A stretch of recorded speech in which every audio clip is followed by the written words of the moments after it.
Îți dorești o casă curată și încă nu știi soluția? Netmarket vă stă la dispoziție. Vă prezentăm aspiratorul cu sac Samsung pentru o curățare ușoară de zi cu zi.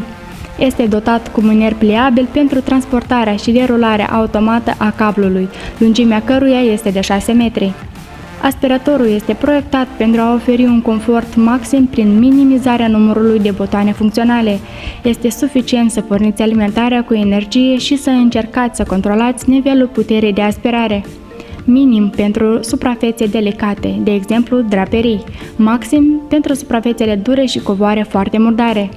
Acest aspirator robotizat are un termostat special care protejează motorul în caz de supraîncălzire. Puterea de aspirare este de 320 de W, iar puterea motorului de 1500 de W. Are o capacitate de colectare de 2,5 litri.